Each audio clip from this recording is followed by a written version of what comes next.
Phones off, earbuds out. Focus. Get it. Please rise!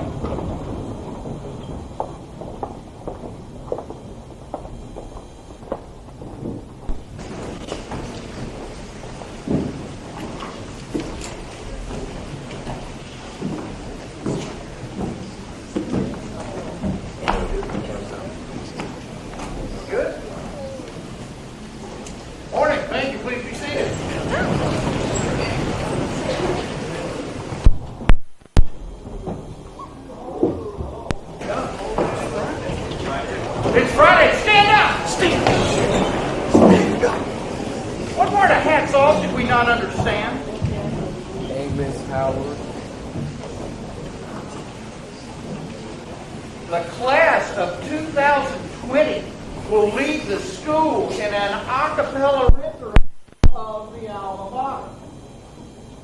And you better do it. Here we go. And a 1, and a 2, and a 1, 2, 3. Hit it!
Scriptures taken from Proverbs, 22nd chapter, comes out of the Message. A sterling reputation is better than striking it rich. A gracious spirit is better than money in the bank. The rich and the poor shake hands as equals. God made them both. A prudent person sees trouble coming, ducks. A simpleton walks in blindly. Floppy.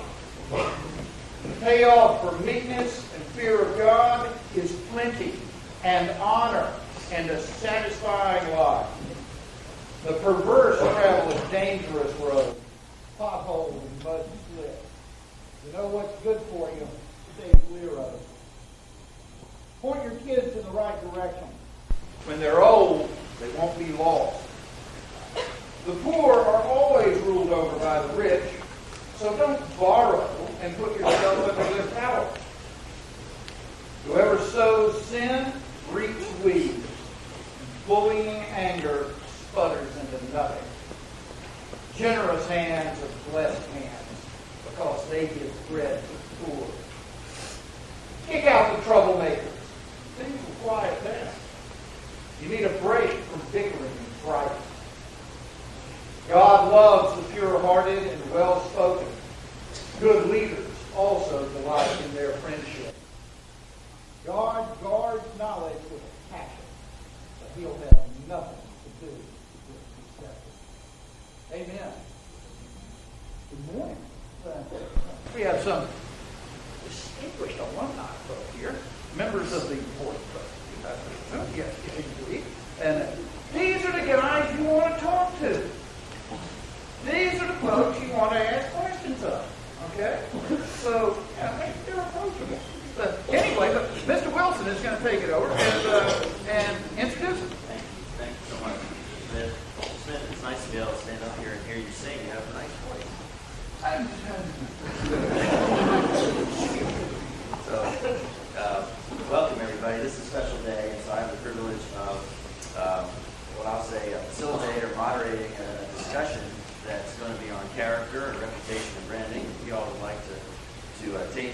seats in the middle so the students can see. We're excited. This is something that actually we talked about for a couple of years. These two gentlemen will tell you more about You may have seen in the weekly newsletter last week, yesterday, that the topic and then their bios, they're very impressive.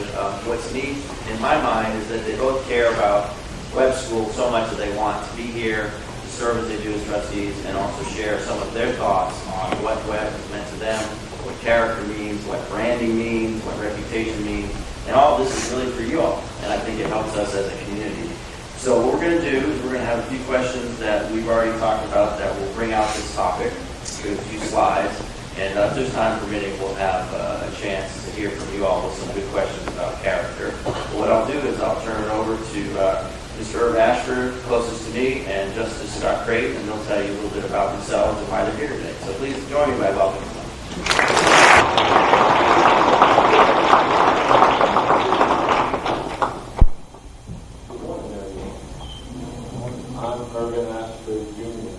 Class of 87.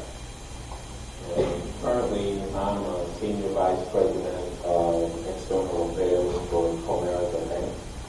Comerica Bank is one of the nation's largest banks, certainly one of the bigger business banks. In my role, I'm responsible for the bank's reputation in the communities which we serve. I'm on the board of trustees here at Web, as well as a few other boards, and I can tell you that my reputation has certainly served me well and has been a cornerstone of whatever success I've achieved thus far, not only for me, but for my family and the community that I serve. And I joined the Board of Trustees at the same time as Earl, and we were, I think, he's from Dallas, I'm from Crichton, Louisiana, and he was in the group of about 5 new trustees, and we were trustee organization. I'm Scott Crichton.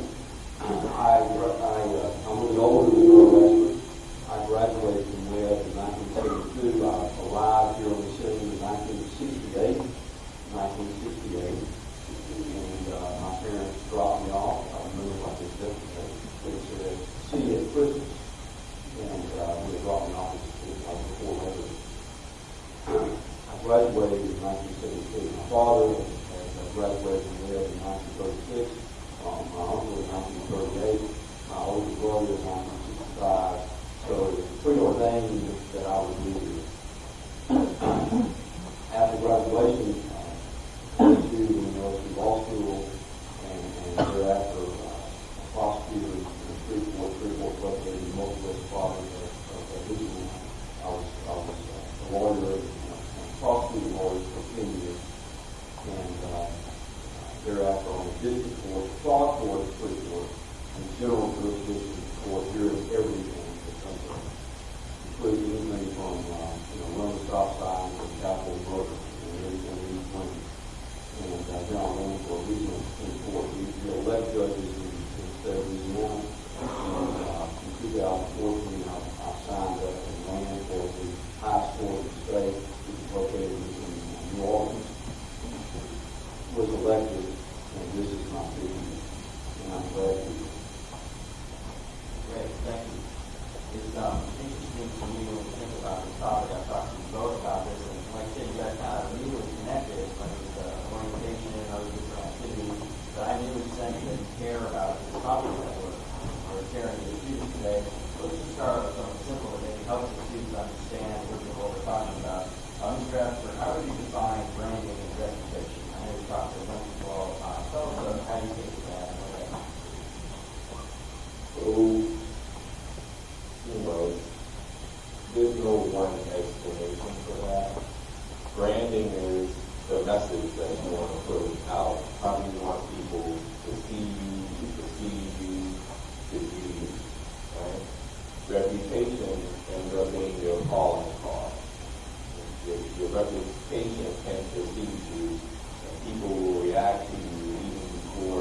best and brightest public policy, public affairs minds. I'm a British American Fellow, which means informing transatlantic relationships and partnerships between the U.S. and Great Britain. I was blessed enough to represent the United States, and I'm one who understands different aspects of policy, different aspects of international relations, yada, yada, yada. But all of that was kind of birthed here. It was birthed here because I was taken out of one environment, the inner city of New York, and brought here, the country of Belmont.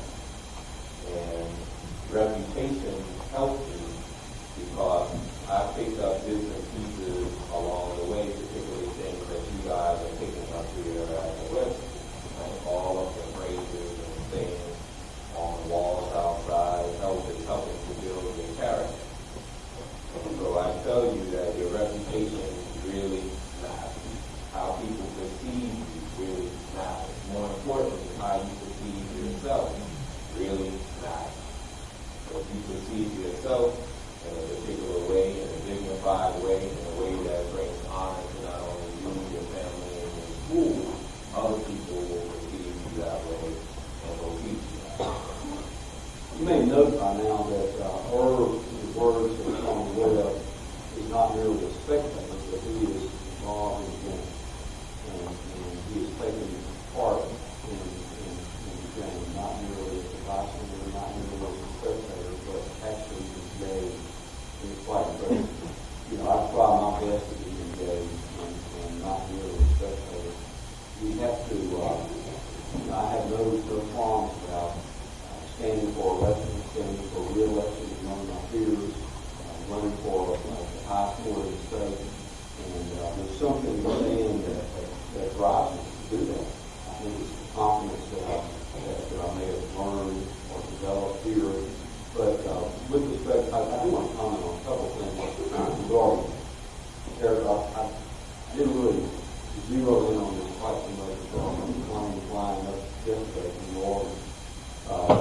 This business of character, what exactly, how do you define all this? They're intangible. They're intangible, right? I mean, they're similar, but yet they're distinct. Let me just try to zero in on that a bit. Character is sort of the aggregate number of qualities about the person or about the entity or about the business. And, you can use the word character in a lot of respects. And I noted that Martin Luther King said, I look forward to the day when all Americans will be judged solely by the content of their character. The Web School trademark item is the character of the opponent. What are we talking about? We're talking about these intangible qualities, and we sort of know what that is when we see it. We know what that is when we hear about it. And there's good character and bad character, right? And similarly, reputation and brand are intangible. You don't really, you can't make your reputation. It comes from out there, but it's depending on how you live your life and what qualities of character you have. Branding, this is the expert on this subject matter. I haven't looked into this yesterday. Try to zero in and educate myself a bit. But branding is something that the person can develop. Branding is something that you can develop on your own to put forth a message that you want to portray. So all of the seniors, you're about to go to college, you created a brand during your time here at West, right? You're a scholar, you may be a scholar athlete, you may be a scholar artist, you may be a scholar environmentalist, but all of you are scholars because you're at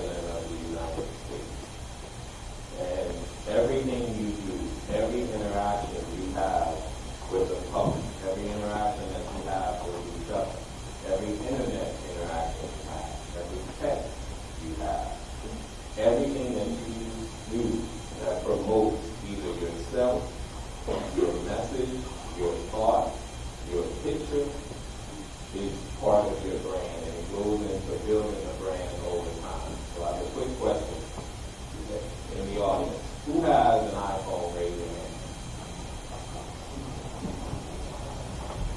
Who has a Samsung? Who has a Motorola?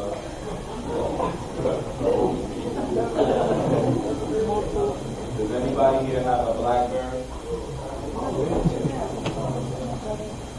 Okay, so you notice that most people have iPhones and people have Samsung. Anybody have a Google phone? Some people have Google phones.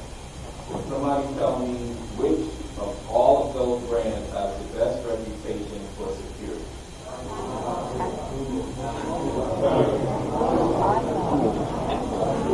Okay, so yes, for security purposes, BlackBerry has the best reputation. And so while all of us have Apple phones, iPhones, et cetera, for security purposes, BlackBerry has the best product. But BlackBerry isn't as popular a phone, right?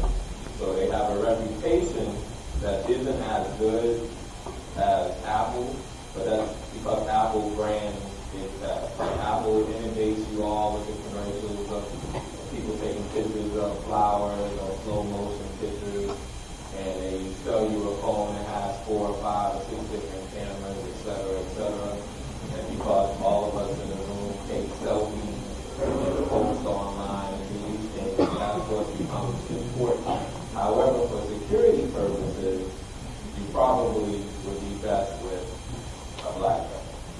So all good phones, but they all serve different purposes and they promote themselves differently and when their marketing is to be. You know, last year, I think the last several months, on input, and it's brought there, but I've been here. November of last year and November 2 years ago, we talked about the issue of electronic misbehavior. One thing about social media is that it can heighten your brain.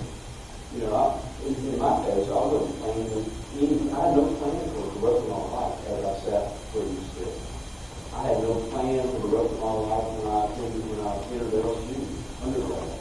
And I really had no plan for my life when I was law school. It just sort of developed. But what I did do is everything that Ashford was talking about, you know, manners and etiquette and you know, for gentlemen standing when young ladies are in the room, opening the door for a woman, that sort of southern thing, but it's also good, solid manners for women in my opinion. And I carry that forward in work in terms of always being prepared. I'll support every day for morning, pretty much, litigating cases. Always prepared, always honorable, my words, my bond. And as a judge, the same thing. Kind and patient and deliberate while sitting there and not just not the TV judges. That's totally inappropriate. Perhaps even an abomination. But she's very rich. That's about 40 years good.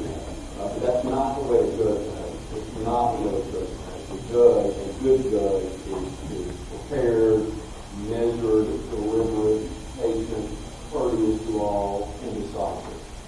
And without really thinking about where I was going to go next, just simply conforming to basics, much like Earl was mentioning, has led to this result. And you know, so much of it I think I want to hear, you know, through all the teachings of Sonny Webb and of course the No Rest Go the Proper Way and all of the words of Sonny Webb, which is really about free good. Okay, Matt, we're ready for you to fire some questions at us. You know, I appreciate that. I knew you guys would be great. So it's joy listening because we've covered so many topics we wanted to cover.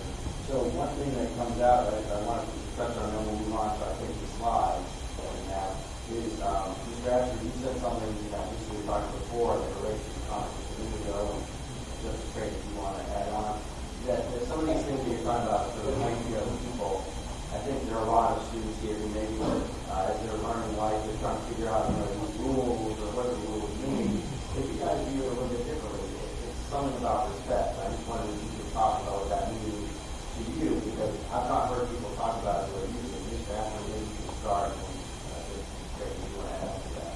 So I think that having respect for yourself first really matters. And when I say that, what I mean is how you treat yourself is a reflection upon how you treat others. Right? So if you use drugs, if you use alcohol, if when you're supposed to study, you don't study. Doesn't that mean you're really abusing yourself? You're taking an opportunity away from yourself to learn and to be exposed to knowledge, to do good things, great things, as you define it for yourself. So I think how you treat yourself really matters. Next, how you treat others matters. It's the golden rule. And this is all very applicable in the work world. So you guys recall me saying, I came here as a poor kid with nothing. I'm not so poor to think. And I don't say that with glee or boasting. I'm just telling you I'm not. And I'm not because I managed to have some level of success in life, mainly because I treated others with the maximum amount of respect. I treated communities, both rich and poor, with a maximum amount of respect. And I've become an excellent banker because I've done so. So part of my job is to bring bank products in all neighborhoods, all communities. So I don't just concentrate on rich communities, I concentrate on all communities because there's gold in them there here. Right? And so people won't want to do business with me if they sense I'm condescending or I think they're less than us, less than. I treat people as if they're more than. And so I think you students should, as you matriculate out of web or as you're coming through web, make sure you treat your fellow web students and the teachers and the faculty, the people that serve you well. Because if you can do that with people you see every day, you interact with every day, you're more likely to do that with new people that you encounter over. So it's exactly right. And respect yourself and have self-esteem. And really the rest comes from the heart. It comes from the way you treat people. Treat everybody with respect. I presume everybody's good until you prove otherwise. And I carry that forward in my daily life. One thing about electronics, we mentioned that somewhat before. It can heighten your brain. It can also be detrimental to your brain. Understand that what you post is out there and you can't get it back. There are laws that pertain to electronic misbehavior. Texting while driving, cyberbullying, cyber-assaulting, things of that nature. And misdemeanor crimes. No one wants to have a misdemeanor crime. But beyond that, it's just flat wrong. I think it's investigative policy on the other hand. It's against investigative policy. It's cyberbullying. The one thing about electronic cyberbullying is that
I'm an old guy now. I don't even know. Not as old, anyway, it's okay. And I found it not only disruptive, but it was really odd. I was like, well, these people don't have any own thing, right? One of the people that was Snapchatting then turned and said, well, who's that guy pointing to me? And somebody told me who I want to, and they then pitched me. They wanted some business. They wanted me to hire their firm to Snapchat or do whatever it is they did. And I looked at them and I said, absolutely not. You will never do business with me or my company. Ever. And they were in shock, one, because they didn't know who I was. They treated me like I was a nobody. They disrespected the mayor, the table in the room. And I didn't care what type of service they had to offer, because I didn't want that sort of person representing the bank. So it goes back to what we're saying. People are watching you all the time. You don't need Snapchat or text for people to be watching. Everyone's watching each other all of the time, and how you behave in those moments when you think no one's watching you will determine how you'll perceive in the moments when people actually are watching. What a compelling example. Wow. Yeah, thank you. So good. Up in the booth, we put the slides up. We've got about 5 or 6 minutes, please. What we're going to do here is just go through a couple of the sayings that you on campus know well, and just a couple observations from our distinguished guests here. Do we want to start out with the aim, or do we want to just need some time? Well, let me say this. Let me sort of introduce this very quickly. I was my father died 30 years ago, and I was going through a clump that he had just about 10 days ago, and I found this framed item titled The Aim, and read along with me, the ideal, and remember, web school for so many years was an all-boys preparatory school. And certainly between 1946 and about 1971, it was all male. Before 46, I think there was some day students and probably a small number of young ladies here. But the aim, the ideal, is to turn out boys that are tireless workers and that know how to work effectively, that are accurate scholars, that know the finer points of morals and practicing in their daily living, that are always courteous gentlemen without a single trace of snobbery. Now, understand this, web school, so many years, like other schools, were all male. They're also all female schools out there, and there are now and have been before. Let's move to the next slide and I'll show you the video. At some point, and I hadn't had the time to research it to definitively tell you what year it was, but I think it was either 68 or 70 or around that period of time. And I was here then. Females were finally moved back in the West in 1971. That was a great thing, I thought. Well, the aim was to provide to be gender neutral and to correcting the grammar and to make the grammar consistent with the changes. So it's to turn out young people who are tireless workers and who know how to work effectively, who are accurate scholars, who know the finer points of morals and practice, and practicing in their daily living, who are always courteous. But what happened, I might ask, what happened to the phrase without a single trace of snobbery? It's not in the written piece. Now, it may be that it's talked about, but it's not in the written revision as I can say. The question might be why. I'm here to tell you this, and much like Irv Ashford pointed out, arrogance is a terrible thing. And my motion would be that we add that back. But in any event, the business of arrogance to me is something that has no place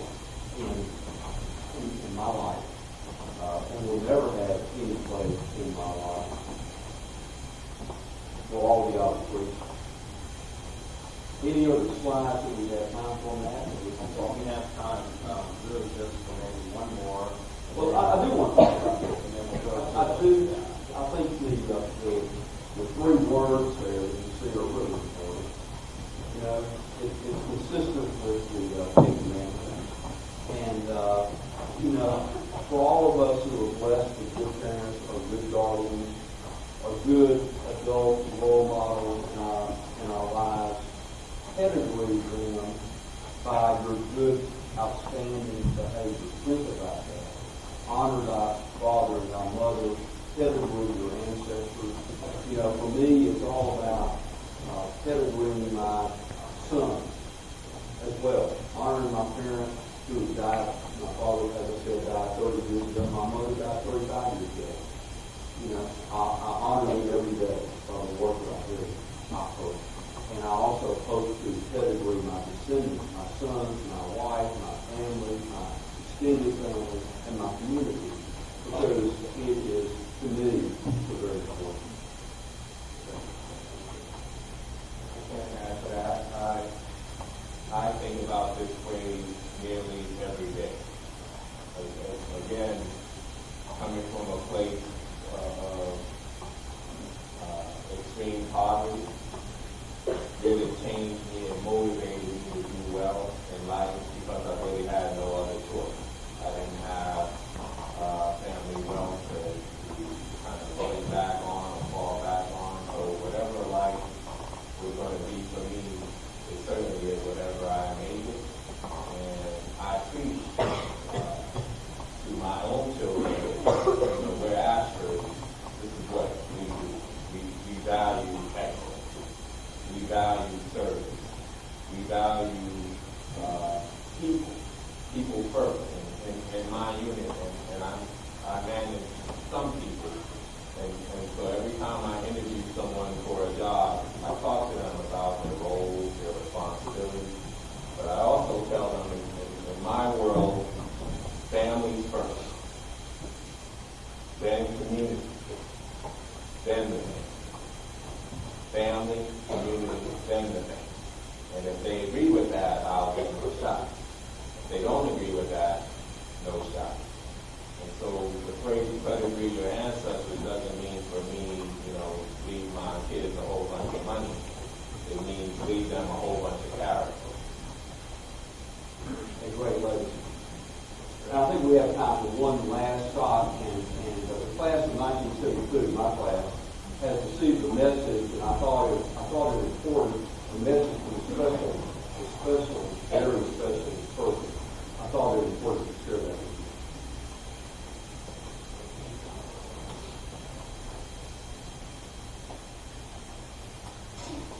I have a message for the class of 72. My spirit is alive and well in the Pacific Northwest. And I want you all to remember to lead a large life. Now, large life is no mere pickle. It means that the world is a better place because you have lived. If the world is a better place because of you, you are a wonderful success. And if the world is worse because of you, you are a miserable failure. There comes a time when you realize that the two most important things are character and the help that you've given to other people. Character comes from loyalty and belief in your parents, your teachers, and your God. But remember, never do anything that you have to hide. But I want you to lead a large life. I have a message for Tony Will.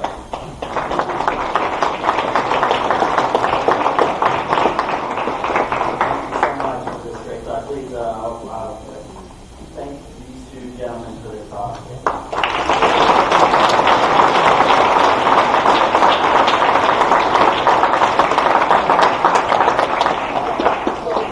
And thank you for your kind attention. I think we've got Mr. Smith. Thank you, Ms. Wilson. Thank you, gentlemen.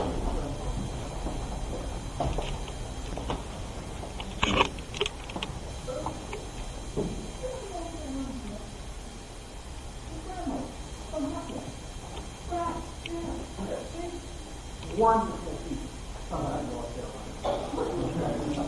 You already went, came out of North Carolina. Earth Ashford came out of North Carolina. I guess by way of that. And not supposed to lose.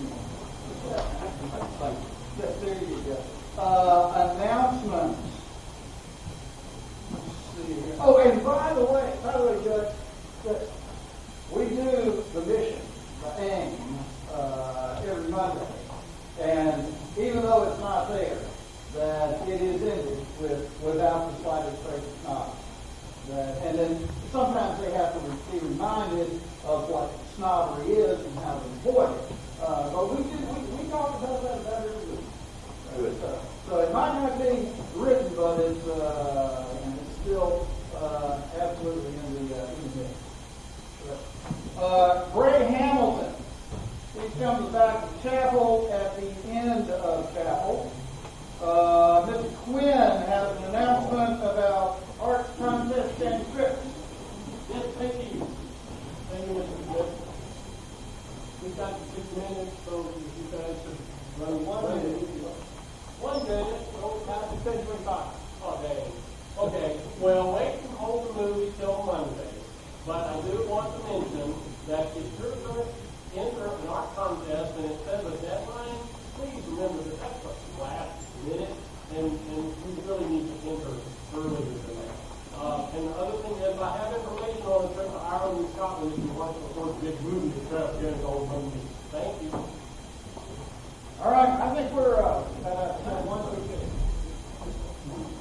First, thank you both for being here. Appreciate you guys.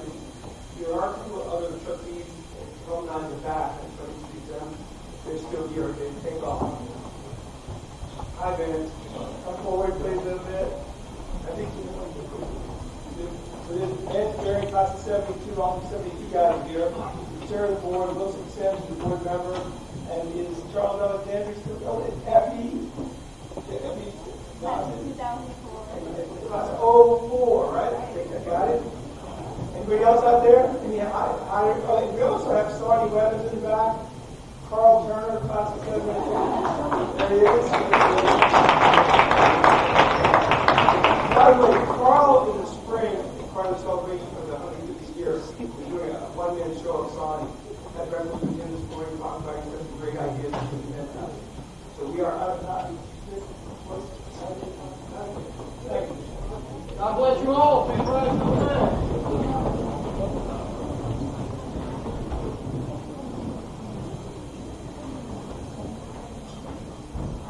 I pledge allegiance to the flag of the United States of America and to the republic for which it stands, one nation, under God, indivisible, with liberty and justice for all. Do that.